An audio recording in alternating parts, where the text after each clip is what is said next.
Hello, everyone, and a very warm welcome to Onalytica's LinkedIn Live. This is part of an Onalytica Experts community series where we've been creating some wonderful community of experts that we're going to create content about once a month. And this is designed for B2B social media marketing professionals. And today we're going to talk about how to create less boring content. So I'm very excited to be joined by three experts in this area. First of all, we've got e.v.o.l.v.e, Global Director of Social Media and Advocacy for Ericsson. She champions a social first strategy and leads their influence and employee advocacy programs. We've also got Stephen Hunton, Global VP of Social and Content Experiences for IBM. He's very passionate about creativity and compelling content on social. And last but not least, Katie Howell, CEO of Immediate Future, a leading social media agency. And their mantra is breaking the boring in social media. So she had to be on this as well. So thanks so much for joining me, and a very warm welcome to all three of you. Thank you. Thanks for having us.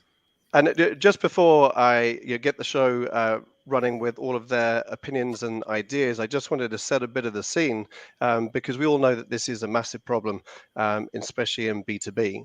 So I just wanted to quote a few stats, which I thought was really key to sort of shape why we've come together here. So according to eMarketers, 60% of marketers create at least one piece of content every day. And also going to the generations, everyone talks about millennials, and 73% of millennials will be part of the B2B buying process in 2022, according to Forrester. Also, the tech register rather said that 57% of the millennial buyers consider marketing content to be useless. IDC is talking about how important social media is as a source in making in key decision makers, accounting for 84% of decisions by B2B executives. And lastly, the Content Marketing Institute said that 60 to 70% of the content produced by B2B marketers go unused. So these are very big stats in the face of B2B marketing as really sort of talking about the case for why things are going so wrong at the moment. So in summary, social media is critically important, but the content is not being used, and a significant proportion find the content is basically crap. And that's what they're feeding back on a day-to-day basis. So really, I'm a big fan of all three of my guests, and because we're talking about how to make content inspiring, then there's a lot of pressure on them and myself, obviously, to put on a good show. So please ask questions in the comments, and I will come around to them as soon as I can. And I'd love to go to you first, Anita, if that's okay, and ask you, in your role, obviously, you push out a lot of content there. And so why do you think brands create boring content? Obviously, they don't go out to try and create boring content. Why do you think this happens? Yeah, I think it's, first of all, it was a really great way that you put it, that we push out a lot of content. Is that the right thing to do? Obviously, I think it comes to so many different ways in matrix organizations. You have different business area, market areas with different needs, and it's group function. You have marketing, you have diversity and inclusion, employer brand, talent attraction, and everyone is producing content. But most of the time, they are being produced in silos, and it's not really thinking that what is organic social about and what are the branded accounts are really good for. So ideally, you don't want to broadcast and push out content, but you want to build communities. Then how to use some of the content pieces that are really good for your social selling teams or for your influencers or in-house influencers. So how campaign teams or content creators think about social right now, I think most of the time is a tick in a box. We just need social. And let's create some social copy and scripts, and here are some visuals. We don't have time for it. It's like super urgent. And then social media managers are just like being bombarded or like snowed in, since we are in Sweden. Luckily, it's now starting to become spring, under all the content. And then it's just like, what do I do with this? It's urgent. And they don't have time to think, to take a step back that, okay, look, this is not what audience really needs.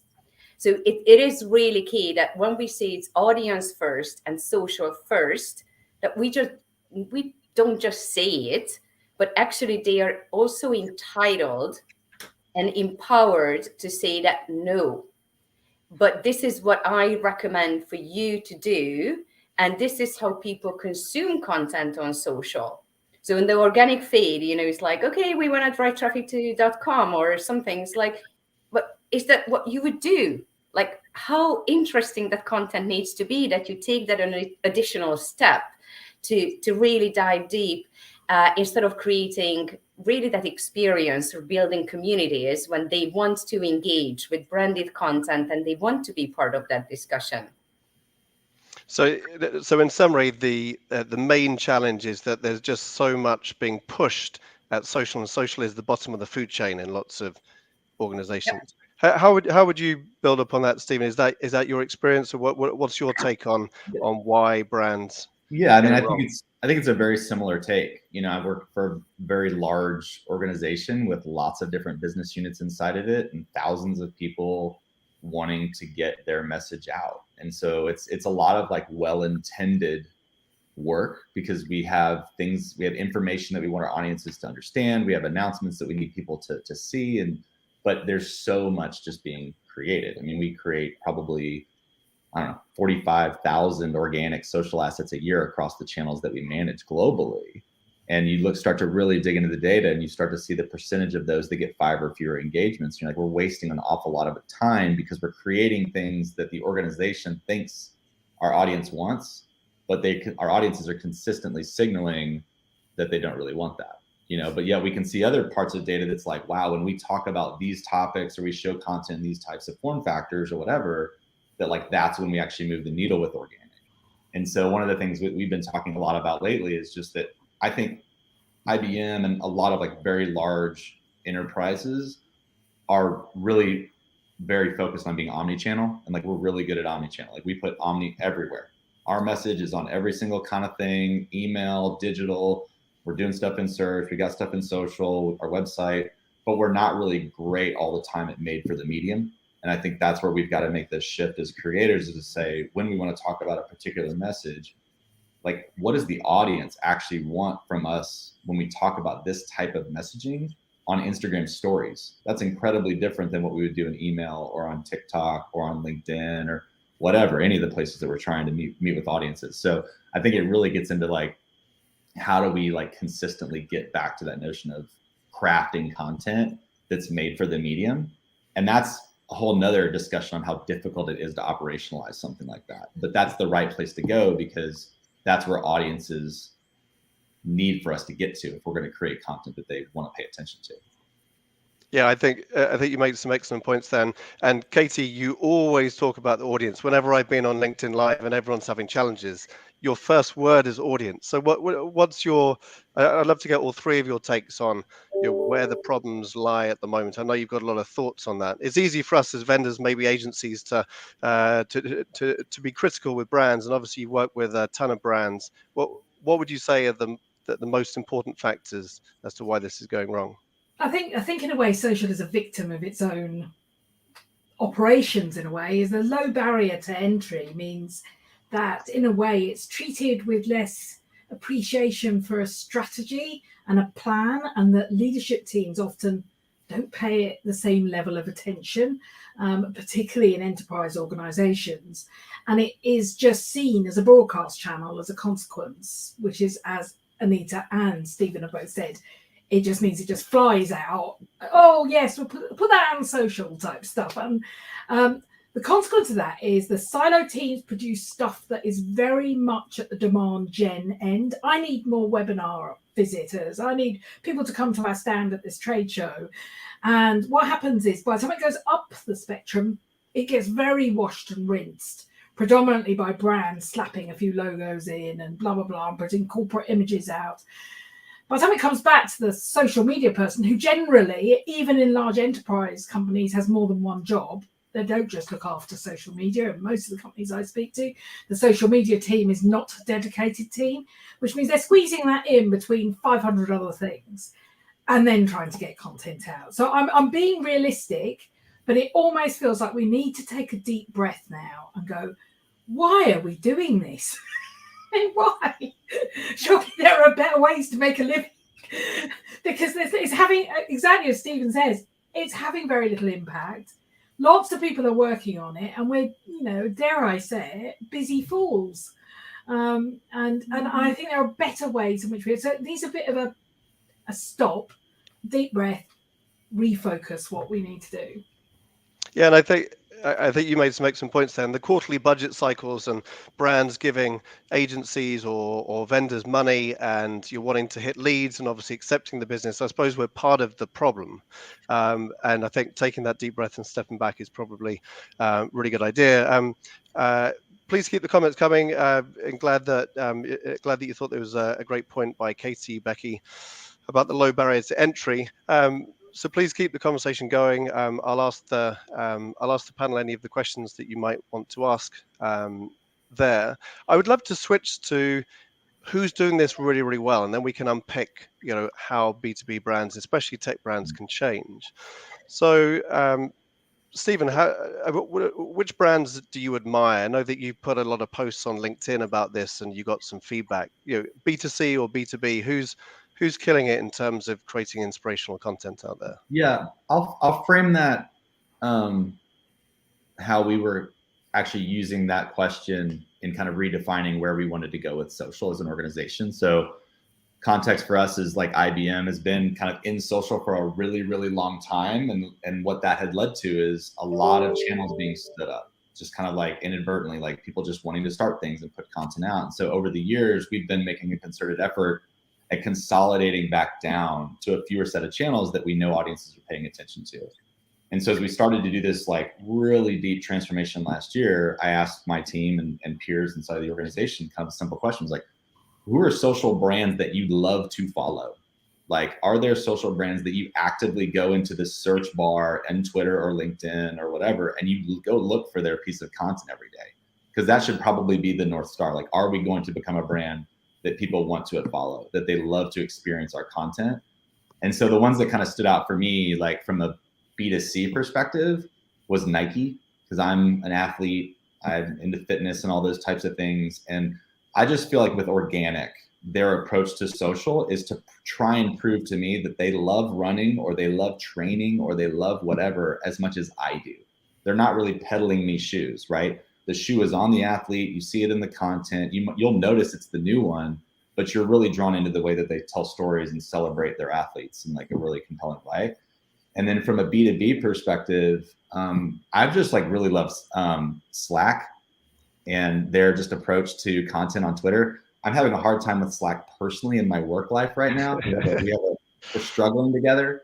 But in terms of their content on social, like a lot of their organic Twitter is based on UGC. So they see a comment and then they go on top of that and they create something really original.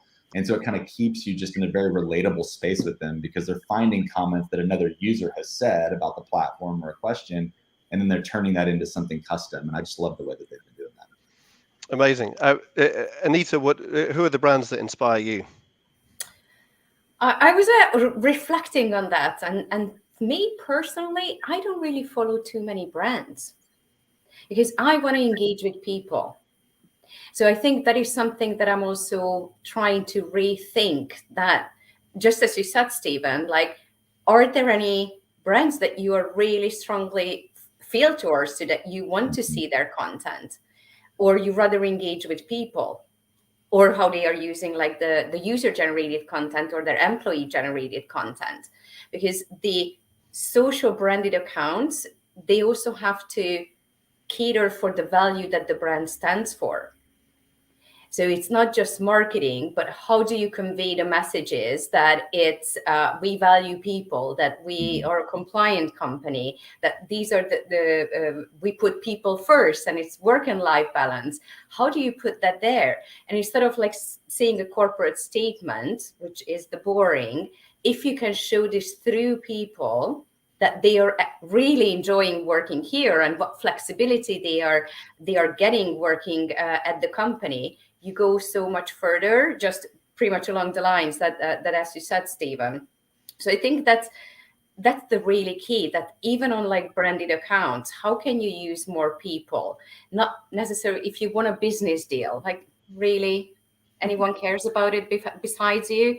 But maybe the customer does. But then how do you tell that story? Do you put them first and not even mentioning yourself? I mean, who would have created that? Is it the competition? And would you post it on your branded account? Like, no, it's like so evident that you had to do something with it. But how do you tell that story, that you really put them first and celebrating, or what are the values it could give to others? So I really don't follow too many brands, to be honest, but I'm inspired actually most of the time. I think IBM, Cisco are really leading the space when it comes to the social architecture, how team members are being staffed, that the social teams are not just like one person, as you said, Katie, on a side, that, you know, I have like 5 other jobs and, oh, it's 5 p.m. I haven't tweeted something, and let's find it. And whatever boring it is, at least I tick the box. My manager have seen it. It went out on social. It's going to be really, really good. But how do you take that step back, what you said, Katie, and rethink that, okay, this is how we have been doing it. Is that really the right way? The whole world has changed, the platforms, how we use them. And organizations really need to take this transformation and discussions, that how do we solve that? How do we also solve that social media managers are overworked? And how can we keep them safe, away from burnout? So I think this is really the year when most of those organizations really need to think through that. Does it add value? How much money we are spending? What is the ROI? What values do we stand for? And rethink their social. Once Yeah, that, so go for it. I was just going to jump into that because I think what you said is like really, really important, Anita, that we, from a social perspective, I think social practitioners really just want to make great content, right? They want to be in that world. They love to create content. They want to be creative.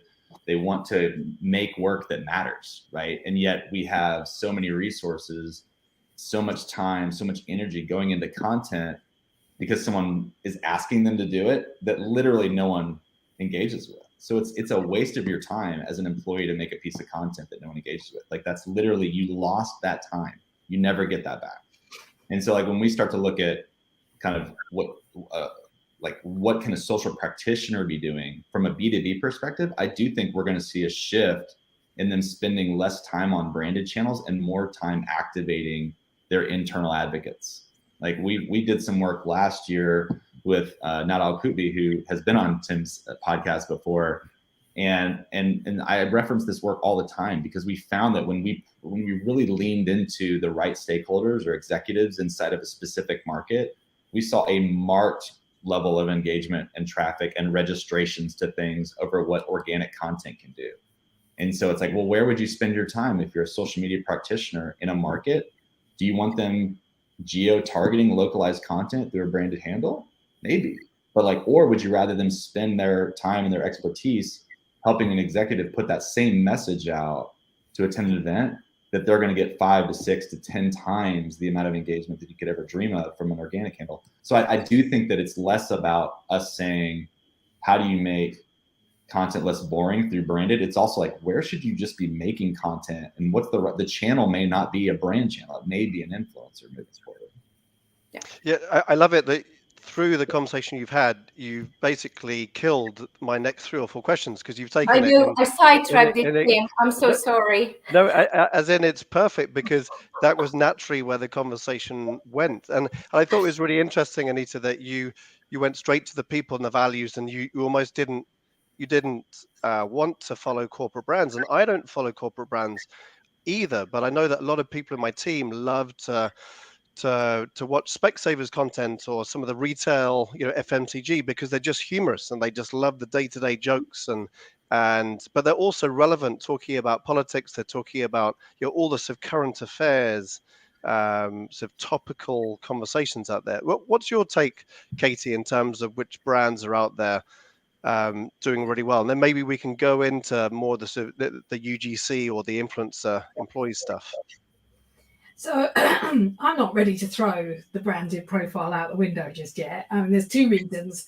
Stephen's mentioned organic, but we also know that for the vast majority of social media, paid is really important.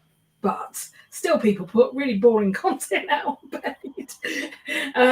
And so there's a brand that's really old, and I'm hoping they still do this, which is Maersk, who have the shipping containers, who launched with such personality, showing wonderful pictures of their amazing container ships breaking through the ice as they travel around the Arctic or wherever it, type. So they built a personality that made you kind of want to work with them because they look cool. And then you've got a brand I've been following recently, partly because I do know them. They're not clients, but I do know them.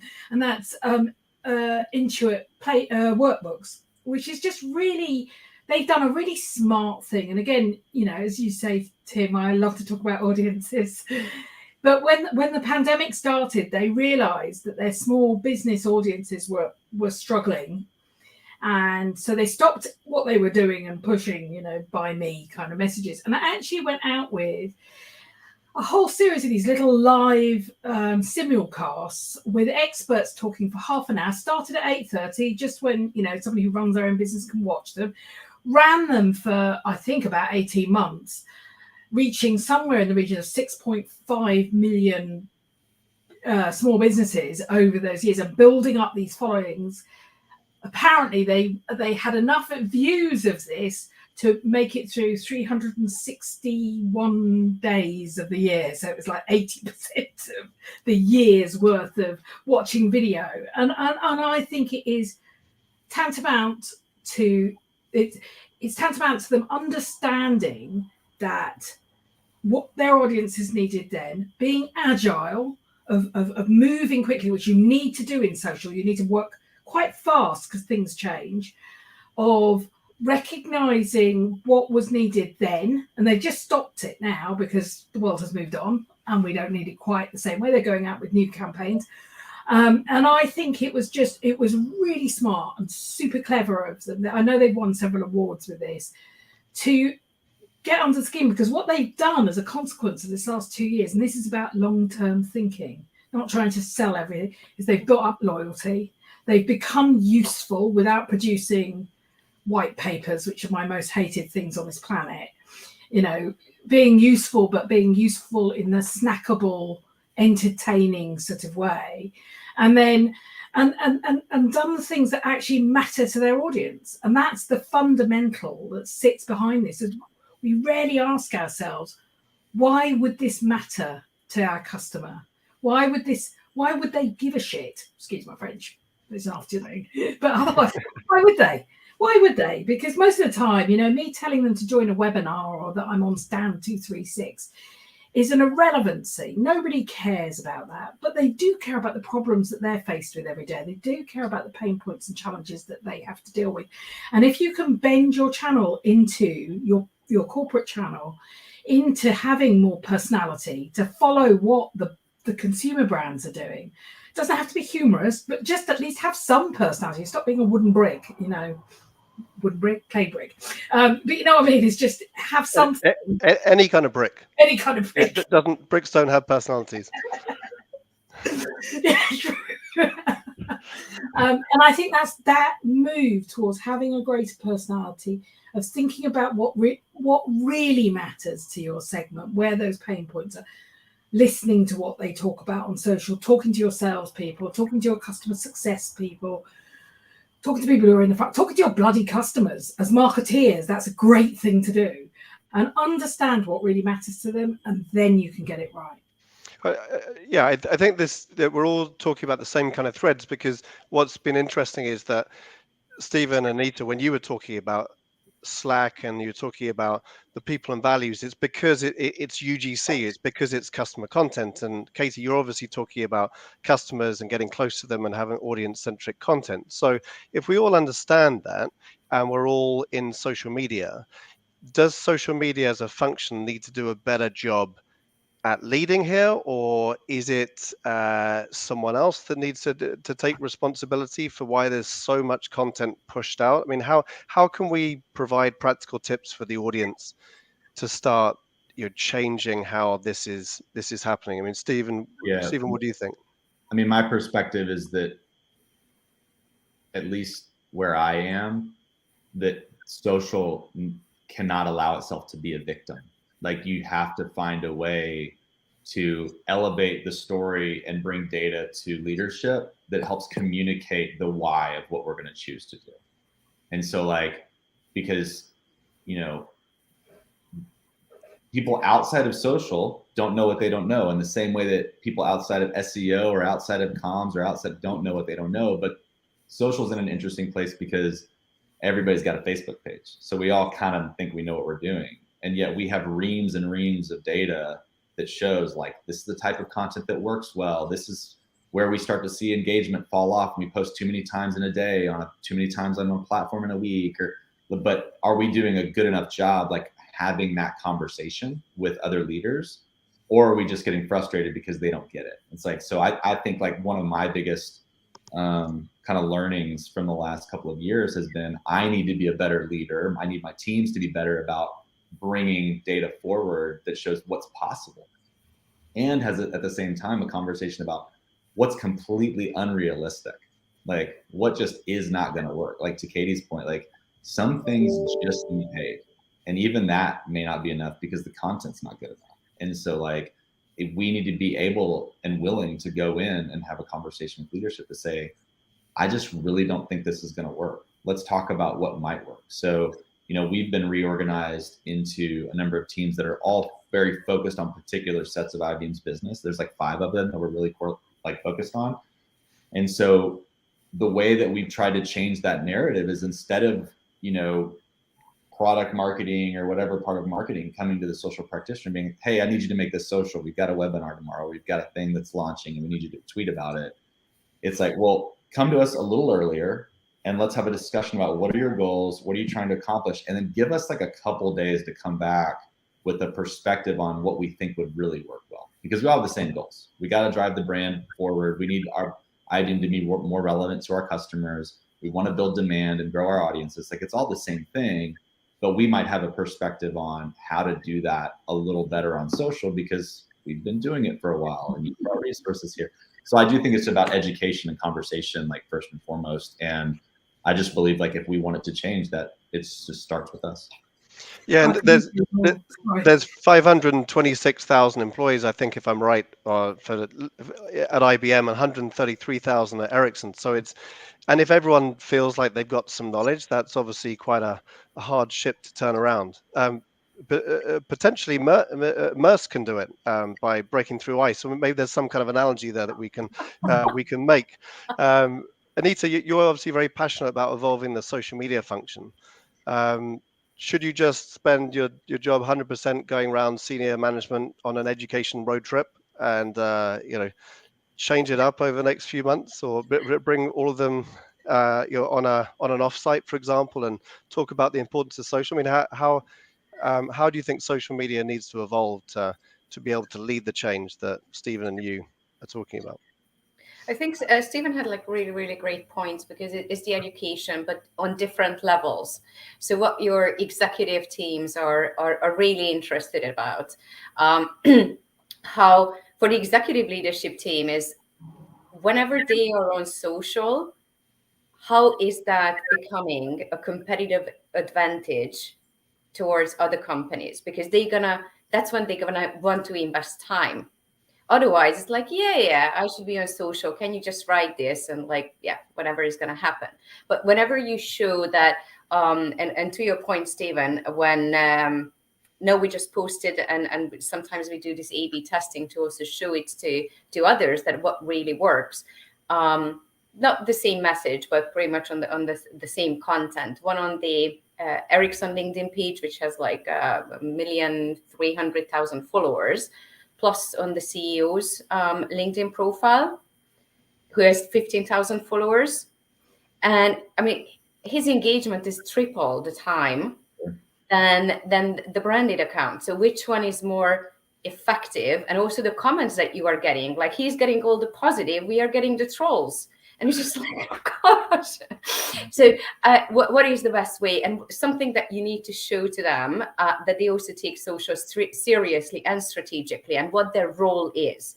And then you have to do it for digital marketing or campaign teams, that how they are thinking about social. So is it like, okay, social organic and social paid, but what is social organic? Is that really the branded account, or what we have been discussing, employee advocates, working together or creating content with in-house influencers and external ones? Then maybe it's your talent attraction team should use that piece of content, or, oh, this is really great for the sales teams, and it's not organic branded account. So what, and I think that discussion and that education, that how social is evolving and what they are thinking, needs to be there. And I fully agree also that they need to involve the social teams or the social strategists from an early stage, that this is our objective, this is our audience, and they create content but it's not the right size, it's not the right tone of voice, it's pretty much unusable because it's not fit for the medium. And then everyone is frustrated because they are stressed that it needs to be pushed out, you push back. So how can we change that narrative? So I think that education part is so important moving forward. And by the way, I saw you, Nada, that you're in the team, so hello. Yeah, thanks everyone for your comments. Nada's there, Jayashri, Alicia, Chelsea. Good to see you there. Keep the comments coming. Any questions, we'll obviously ask the panel. Katie, sorry, I think I rudely interrupted you just before. Oh gosh, no. I was just going to say, Immediate Future started 18 years ago talking about social. I feel like I've done education for most of my career is talking to people about social media. But I'm quite zen about it, and I totally agree with Stephen and Anita. But it also requires the social media marketing space needs more people with strategic and business thinking, and with broader marketing qualifications. And that might sound terrifically snobby of me, but one of the challenges we have is being able to speak what matters to the leadership team, and whittering on about followers and engagement and vanity metrics is not the answer for when you're sat in front of the FD asking for a large budget. So being able to understand how you can logically begin to show how social media actually impacts the business, whether that's through reputation, whether that's through trust, whether it's brand equity, all the way through to ROI, is really important, because that is the big challenge. And the way we've overcome it in recent years is to think about proof of concepts. So taking a campaign, like, let's just take a really boring thing like a webinar, because there are millions of them at the moment, which is, how can you tell more of a story? When people talk about storytell, they just think of one story, and you see so many B2B brands with one story over here and one story over here and one story about people and one story about product and one story with features in, and and it's, you're bouncing your poor customer all over the place. But actually just to focus on one thing as an enterprise business. I know that's quite a struggle, and I go back to what Anita says, we have to be gatekeepers. We have to say no. But actually build out that webinar, which is, how can we involve influencers and create selling stories with influencers? How can we write editorial commentary alongside of this? And what about looking at the venue, or blah, blah. I'm just making this stuff up on an sunny afternoon, the brain isn't working. But that sequential or wider storytell allows you to nudge nurture all the way through. And the proof of concept allows you to map out what you'll measure in advance. And then when you get to the end, you have this case study that you can race around your leadership team, telling them, this is how we made a difference to the business, and this is why social media matters. So it's not just going, this is how you do it, or this is what your competition is doing. You have to go the next step now. And that requires, a bit more skill set than posting pictures. I think getting out of the boring content space requires us to actually try to not do what our competition's doing. Because a lot of us are doing the same thing. In the B2B space, it's a lot of see the sameness, right? Like, we all make a social asset with a picture inside of it. And if it's tech, it's got some like little techie things. And then we put some words on top of it, and then we use the exact same words in the body copy that we used on the asset. It's like we're just in this mindless like system of just pumping it out. And so we've had that conversation a couple of times with leadership to say, where like, well, so and so is doing this, so and so has a page for this. It's like, I don't care. I don't want to be them. I want to be Nike. I want to be Slack. I want to be these other brands that are worth following. And so I once collected up all the posts for brands mentioning cloud computing, and 80% of them were blue, and most of them had a picture of a computer with a cloud overlaid. It was like you could not tell them apart at all. It was scary. After stopping content, it was like, yeah. I love those quote cards when you cannot even read the quote because it's so long, it's not mobile optimized, and it's just like amazing. Like, who's going to read that? So I think you've made a really important point that, and I was reading Rob Mitchell's post from Longitude. They're a thought leadership agency as part of the Financial Times, and I saw a really good article that he wrote, which was, content has to be SURE. He had an acronym called SURE, which is S for simple, U for urgent, R for relevant, and E for eye-opening. And part of the eye-opening part was I think because people read 4,000 potential advertising messages per day, which is mind-boggling. And so one of the ways to get your content stand out is to be unexpected. If we all posted, say, social media is a complete myth, no one uses it, and it's complete crap, people might stop the scroll. Because no, I'm not saying I would do that, but it's unexpected. People don't say that.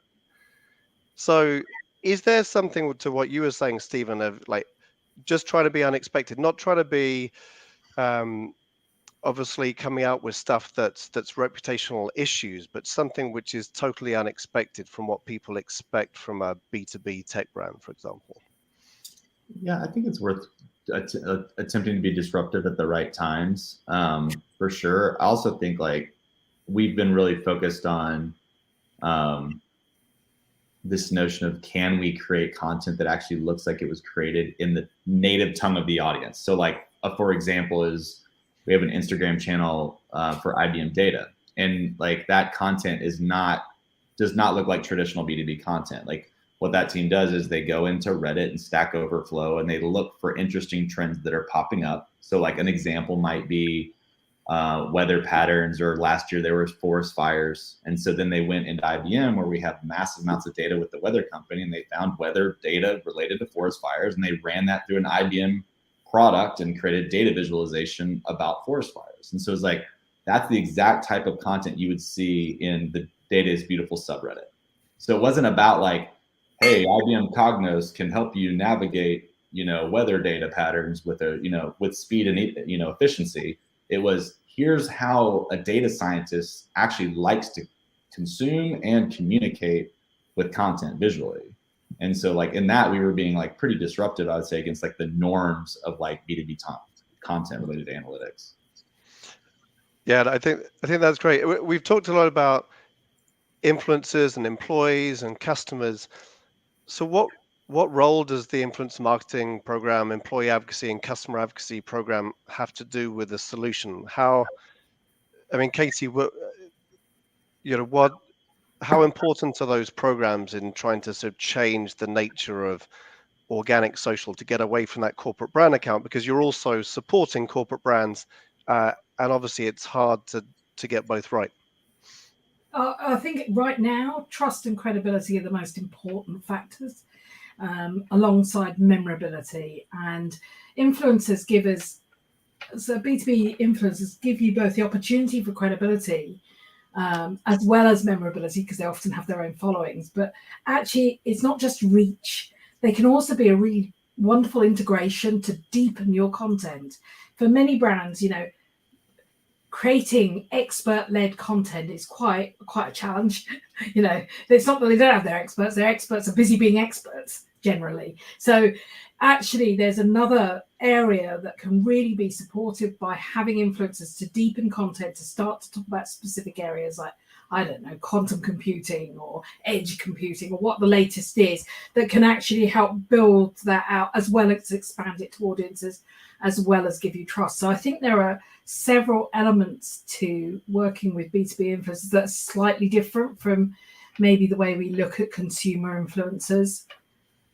Yeah, I couldn't agree more, because the influencers, what they want is, they don't want to speak in your branded way. They want to speak in their own way, which kind of solves the challenge. But there's that control trust axis that you've got to get comfortable with from a brand.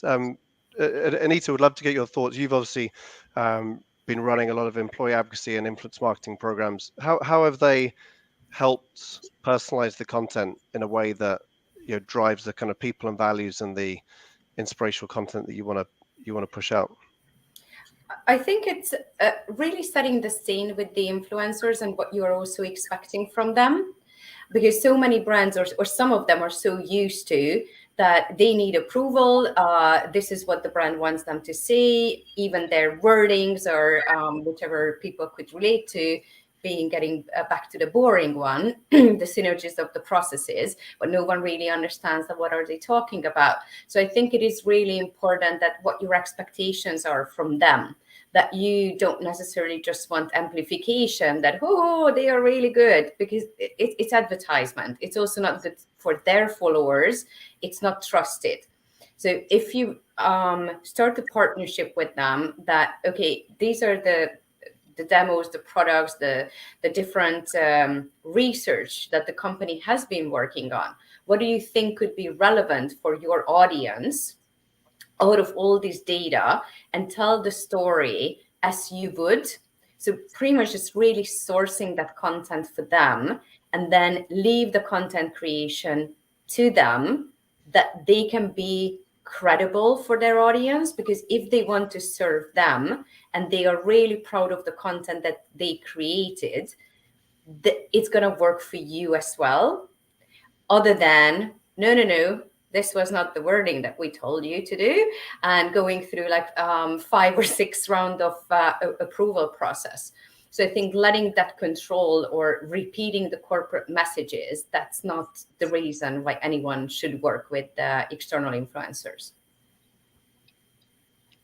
Yeah, no, I think that's a fantastic point. So is it realistic to be able to release control if employees and customers and external influencers are the key to personalization, and you're getting away from the corporate brand? How do you navigate the trying to sort of control the narrative but also drive the organic social?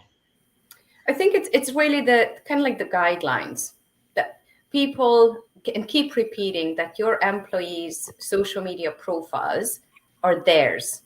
It's their choice if they are posting any of your content or creating their own content. It's not something that the brand or the company is responsible, or its ownership.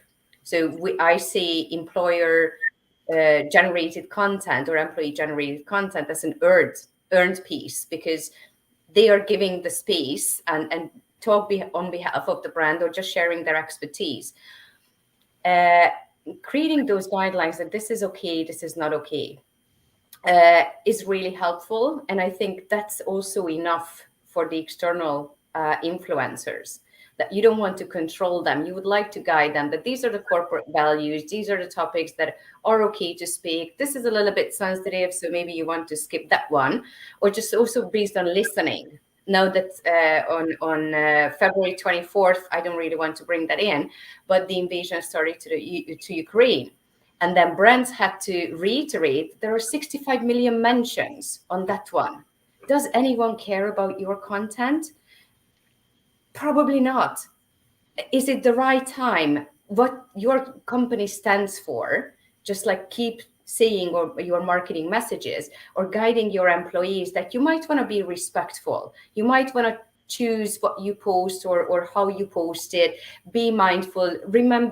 Just remind them of your code of business ethics and what is the right thing to do.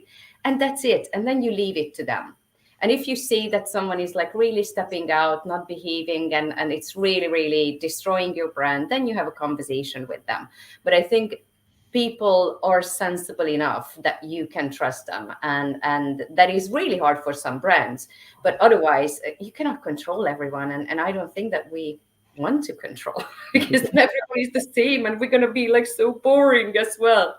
Well, that's what I was going to say, Anita. I feel like the more we try and over-engineer advocacy, the more it starts to feel just as boring as the stuff we're trying to get away from through branded handles, right? Like having someone share their own perspective on their experience with our brand or with the type of moment that we're trying to build around, be it an event or, you know, a launch of something, like that's where the value is. And you know, and so I think that's the other kind of watch out for us too, even with external influencers, is like you want them to bring their authentic point of view and their authentic voice forward, because that's why their audience pays attention to them. And so we have seen, and I used to be on the agency side, we did a ton of influencer work there.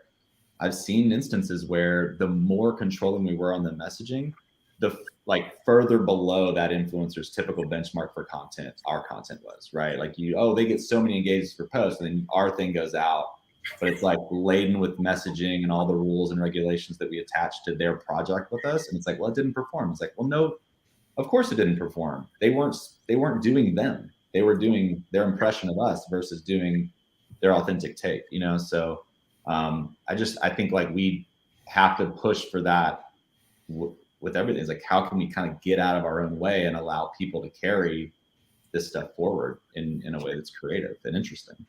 Yeah, I couldn't agree more. And just because we've probably got about 5 or so minutes left, I just want to tell everyone who's listening, there's an Onalytica Experts hashtag. You can follow it. There's a link, I think, in the comments where you can follow all of the content there. You can also follow the Twitter list on Twitter as well. So we've got a couple of ways in which you can keep up to speed on the content that we're going to be pushing out.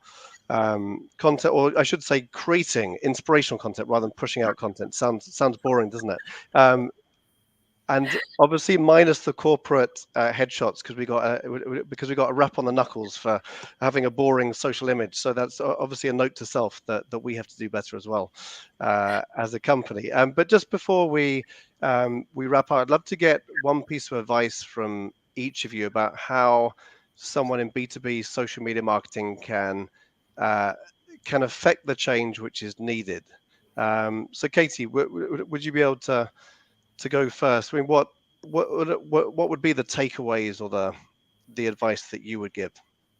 I think I'll end with what I started with, which is we need to step back and look at what we're doing and why we're doing it, why it matters to our audience, and what value does it bring to the business, instead of being task orientated and churning content just because that's our daily job. So I'd say step back, plan. Step back, plan, and I think there was discussion about social being more strategic. So I guess that's part of your message, isn't it? Anita, how about you? I fully agree with that. And as I said before, I think after the pandemic, what is going on around the world, and also as social is maturing for companies, it is really the time to take that step back and let's look at what we have been doing. Was that really working? Where is the future going? And along the line that, okay, this is what our competitors are doing, how we can stand out. And then rethink how many people we have who are creating content, who actually work with social media. Is every social media role is the same? And also clarifying that, because the social listening analyst or your analytics person is not the content creator, is not the community manager. So each and every role plays a huge part how to bring that content or strategy to life. And you have to have the strategist or the generalist, but you also have to have those specific ones. So I fully agree. Take a step back, rethink and reevaluate. This is what we have. Has been working, and come up with a new strategy that is really an engaging experience for your audience, is what they see from your social feed and how they experience the brand. Amazing. Stephen, what do you think as your golden nugget? Yeah, I mean, I totally agree with Katie and Anita. So I'll probably be just a broken record to a degree. So I'll try and frame it a little differently, I guess. I think, like, you know, social media, like as a thing with content and through the channels or through influencers, is all about relationships. And I think it's the same applies to what we're doing internally. It's all about relationships. And so what I hope that I can do better as a leader, and what I hope my teams can do better as leaders, is like really think about how we build stronger relationships internally to build an understanding and appreciation for what social is capable of doing. And one of the things that I have thought about a little bit in this notion of relationships is, like, most people have like that really good friend that's like the best storyteller they know. Like every time you get around them, they're just like, man, he or she just tells stories unlike anybody. And every time they start, I just want to listen. And I think part of how we can build relationships internally is by being the storyteller and being willing to show up in a conversation with our peers and be like, let me tell you a story about what's possible. Let me show you actual data. Let me show you kind of like this world that I live in called social or called influencer marketing or whatever. And I'm going to tell you a story about when we can really create some amazing impact. I think we treat it that way, where we're not just handing people a deck or showing people data points and like that's boring too, right? Boring PowerPoint. It's like, can you turn it into a story that is as compelling internally as the stuff that we want to get to externally? And I think that'll create a lot more value and allow us to like actually go make work that we're really proud of making.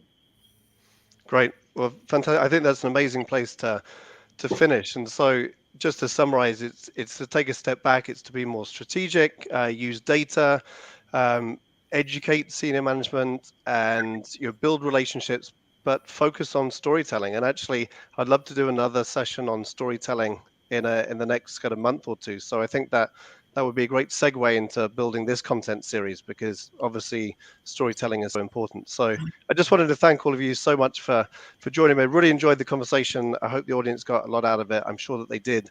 And we will be back with more Onalytica Experts content in the next month or two. I think we're going to put in a date, end of April, and we'll let you know over the next few weeks when exactly that is going to happen. So thank you so much, and see you soon. Thanks so much. Thank you. Bye.